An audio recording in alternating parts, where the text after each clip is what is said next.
Hey guys, Robert from For You Enterprises back with another video. Today we're going to be looking at this 2021 Honda CR-V EXL. It has a Sonic Grey Pearl exterior with black interior. So let's go ahead and start her up. So this vehicle has the smart key access system. So to operate it, you just put your hand on the inside of the door handle to unlock and then tap these little grooves to lock it. Now it's locked. Now it's unlocked. So if we hop on in, we will see the interior. So let's go ahead and start her up. This does have the smart key access system. So all we've got to do is put your foot on the brake and push the button to start.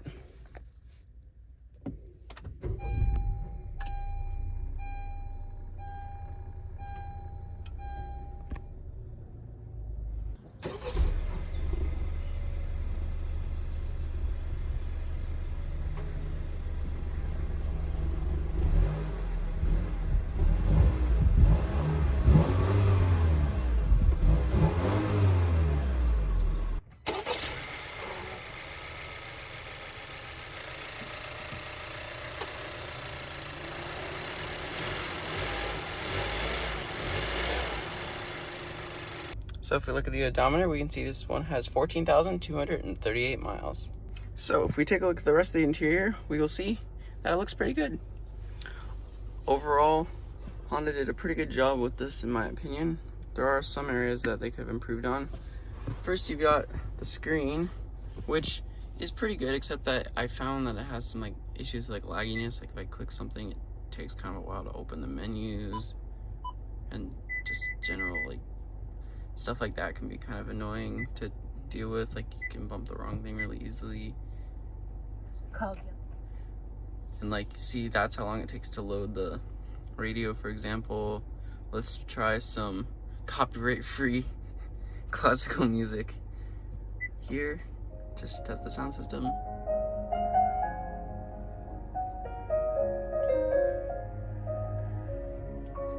And it sounds pretty good. I'd say other cars I've been in sounds better, but it's still pretty alright.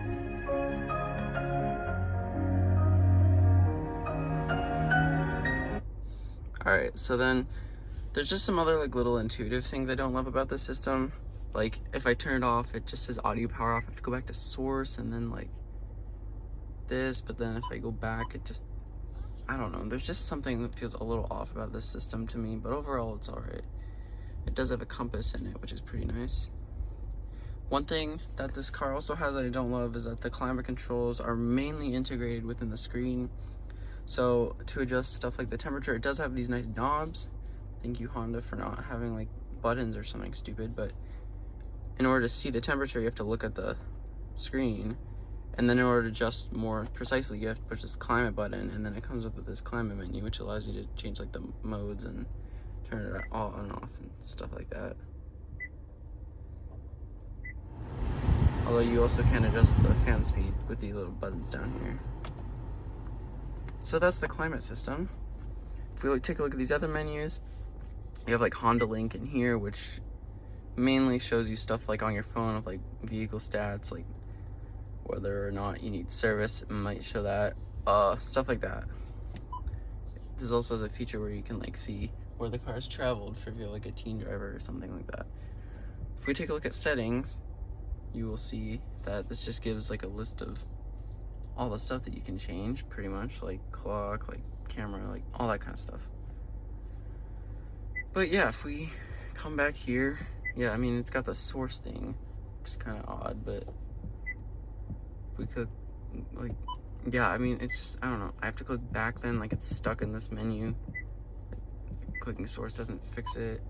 And then if I go over menus, there's just these blank pages for some reason. It almost feels like a cheap Android tablet, which is kind of odd. We click on this little button. Yeah, again with the whole cheap Android tablet thing, it's just got this random calculator app. Literally cheap Android tablet. With the car's nails on chalkboard beep that it spits out everywhere. So yeah, I'm kind of hating on this car's infotainment system, but it does work relatively well, and I'm filming on my phone so I can't show this. When you plug in a phone through the USB port down here, it will work with Apple CarPlay or Android Auto. which is what I tend to use for most part on this car.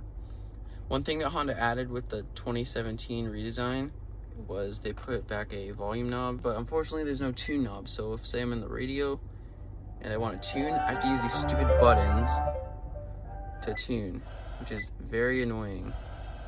So good luck getting an exact radio station if you don't have it already as a preset. Alright, so after that we can just, I guess, look at the rest of the interior. So down here you've got your shift lever. Honda puts it on the dash instead of putting it like down in the console like most manufacturers do, or on the, some of them even put it on like where the windshield wiper stock normally would go. But also you've got your heated seats. This car has heated seats up for the front seats. You have the park brake little button thing that you got, as well as your econ button and this little button that turns off the auto start stop system. You can see this does not have manual shift modes for exact gears, but it does have a low setting and also a S for sport, which I've tested. It just makes like acceleration faster. I think it uses like lower gear timings and stuff like that for the transmission. So other than that, up here you've got 2 USB ports. This one on the left has got a little phone next to it because that's the one you use for CarPlay, but they both serve their purpose just as general USB ports. You've got some nice cup holders. I like these little things that go in them. These are actually pretty nice cup holders. And then here you've got the armrest, which folds up, and then it also goes like forward and backwards. Although it feels a little like shaky, at least to me, so I think they could have done a better job on build quality. But it is nice leather. It's all padded. So you can pull back and then pull it up, and you can fit like a tissue box under here pretty easily. This is what the key fob looks like for the car while I'm sorry, let me focus it. So yeah, here's the key fob. It says driver 1 because it comes with 2 fobs. One says driver 1, one says driver 2. The driver 2 and 1 fobs have like different settings, so to like save the seat settings, so it's got memory seats, stuff like that. That's basically the only difference. And then there's like other settings you can change, like smart key access system settings and things like that will save between that. You even got remote start, power liftgate, lock and unlock here, and then the panic button. Overall, pretty nice key fob. So back to the topic I was actually here for, the center console. So it's got this little thing that slides back, and then this all folds up. So, and you got a very deep cargo area here, which I'm obviously making use of. And you've also got a barrel plug down here, which works pretty well. So then you can go ahead and close that again.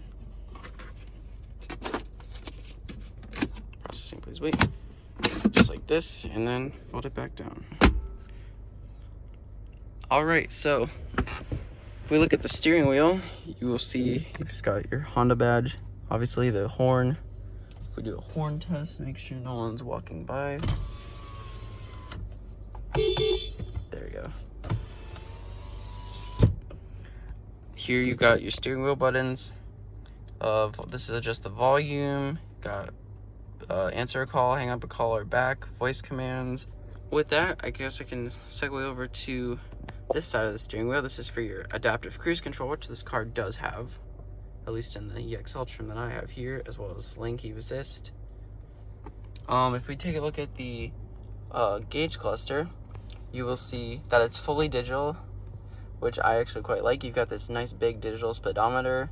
You've got your tachometer, all digital. I'm glad Honda didn't get rid of it outright. And you've got a nice display here that shows your average fuel economy, your miles to empty, odometer, temperature, the clock, your drive mode setting. So I'm in park obviously right now.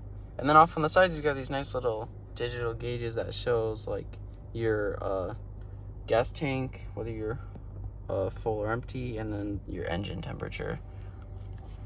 And this little thing here, which adjusts the trip odometer, which just takes the same place as the odometer on the gauge cluster. On the turn signal stock, it's just turn signals. Pretty simple there. The sound is fine. Could be worse, but not too bad. All right, so over here you've got this. You can see some of the wood trim that is throughout the car. This is all fake wood. It looks and feels fake. I don't really understand what the purpose of it was, but it's there. So it looks pretty good, but it's still it literally just feels like plastic that's like smooth, that they just put like a piece of like a wood sticker over it basically. But otherwise, this is actually pretty nice door panel. You've got nice padding on the top, is nice and thickly padded on here and on the armrest, although this is hard plastic, although it's actually pretty quality hard plastic, I will say. While we're here, the driver and passenger window are both automatic up and down. The two rear ones are not, but obviously it's all still power. You've got the disable the windows button, the lock and unlock, and your power mirror controls. If we look over at this panel, you've got stuff that adjusts your lane departure. You've got like forward collision warning, I think that's traction control, and the power liftgate button. I don't know what all these other blank switches are. This is the second highest trim level, so I don't know what more the Touring could have, but I'm sure there's other YouTube videos you guys could look up if you wanted to figure that out. Here's a little storage cubby. Use it for like a garage door opener. And then down here you've got your fuel filler door access and your hood access. If we take a look at the door panels, you can see it's pretty big. You've got some nice space for, sorry, you got a sensor the old-fashioned way. You've got nice space for like something up here, a cup holder, and for example, I have like an umbrella. I have a whole umbrella in here. That's how big this area is. So that's a nice door panel. And then you also obviously could, I guess, put something here, although this is more just a handle. So other than that, I guess if we take a look up here, we will see the mirror, which is auto dimming. Then over here we've got the sunglasses holder, which also is a mirror. So you can look at your kids in the back seat, I guess, which is a pretty nice touch. Up here you've got your home link for your garage door opener, and also the sunroof controls, because this car does have a sunroof. It's not a very panoramic one. It only goes over the front seats, but if I just use this little button to open it, it will open. And it's a pretty good sunroof.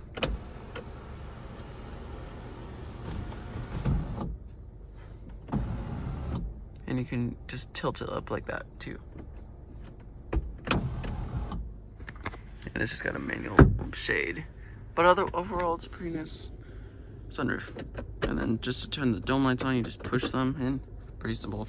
If we look at the visor mirror, pretty easy. It's just got a mirror in it right there with the light. And then also you can fold it out, obviously, like in any other car.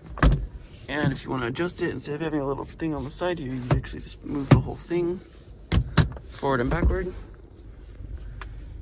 So yeah, that's pretty much it for the front. I guess if we look over at the passenger side, we've got the glove box, which is, you can fit quite a bit of stuff in. The air vents look pretty good. The AC in this car can be kind of weak, I will admit, but if I like turn on full blast, it's pretty strong when it's on full blast, but I find that auto doesn't tend to move it that much. And you've got the hazard switch right here. Alright, so with that, I think we can go ahead and hop out. I will turn on the lights. So if we go ahead and turn them on here, and the hazards, let's go ahead and take a look at the outside.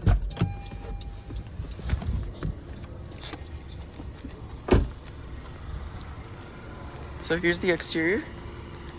You've got these lights. I don't know exactly what they are. I will put it on screen. And LED turn signals.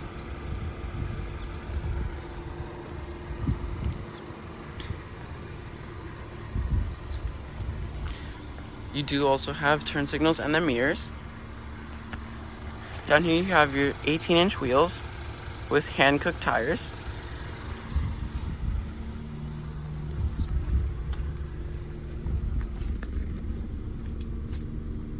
Here's the back. You can see more LED turn signals and the LED brake lights. Here's a quick look at the car with its headlights on.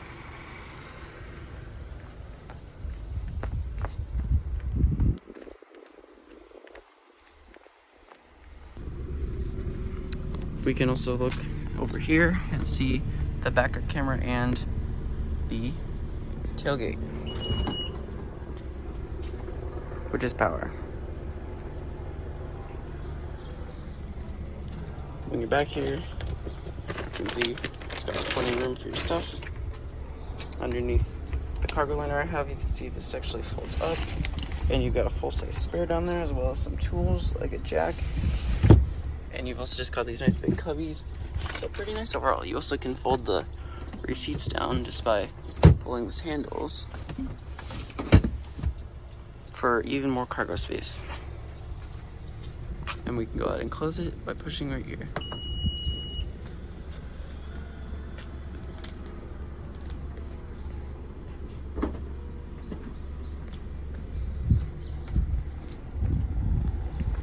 So if we go in the back seat, I can fold the seats back up. I'll go ahead and turn off the hazards. Those are kind of annoying. And back here, it's pretty nice. For some reason, only the passenger seat has a little back of the seat pocket, which is annoying. But you do have air vents, as well as 2 USB ports.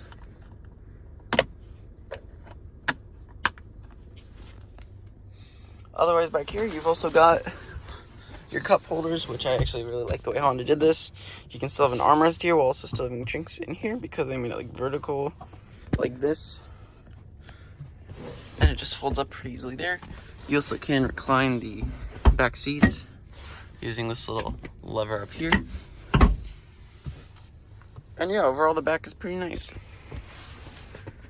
You've got your dome light. There's not much more to show back here. I just figured I'd go over everything. Obviously, you've got power windows, but they're not automatic. And you've got these little speakers. I don't really know what those are for, but you do have normal speakers in the doors. All 4 of them actually have speakers. And your seatbelt in the front, they just use a standard thing where you like pull it up and down. But in the back, it's just like this for some reason. And yeah, you've also got like a little hook on the driver's side. And then up here is where your like middle seatbelt stuff is. So if we hop back out, we can take a look at what's under the hood. So if we go ahead and use our little hood release,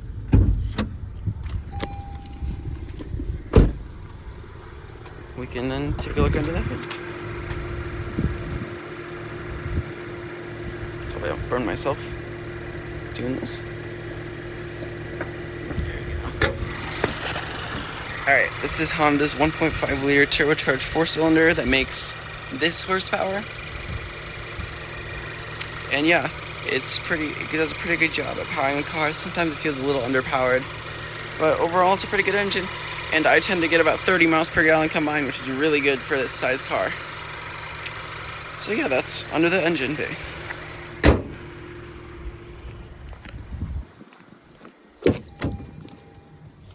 Alright, so if we hop back in, here you've got obviously your windshield wipers. Move pretty fast just to do a standard wipe. What else can I show? I don't know. I'm running out of things to do for this video, so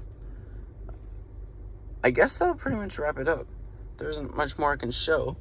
I can maybe do a small little test drive. If we could do this, I will go ahead and do a small, by small I mean small, test drive. Literally drive around my block and show that park brake just operates like this, and you can hear it too. It's really loud actually.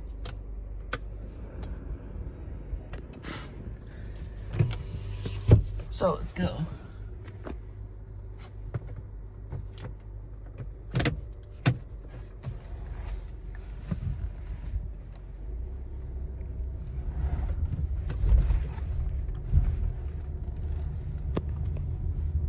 So the car drives pretty well.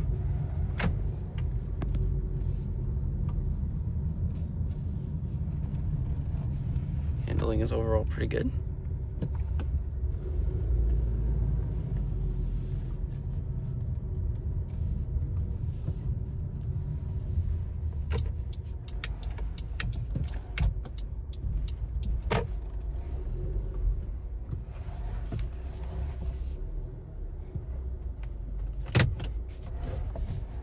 You can also see here, well, like, yeah, this is the backup camera. The resolution's pretty bad.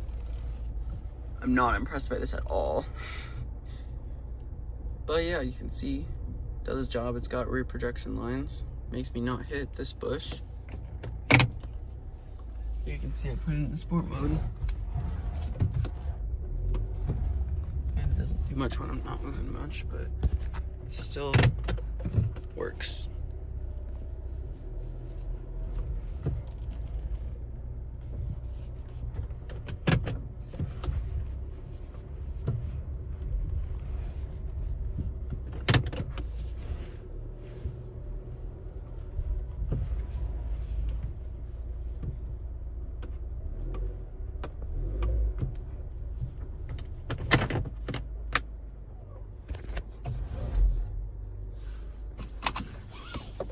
All right, so now we're all parked up. So let's go ahead and turn off the car.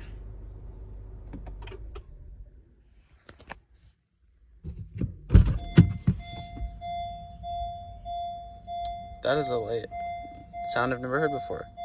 My headlights are on. Gotta put back on automatic.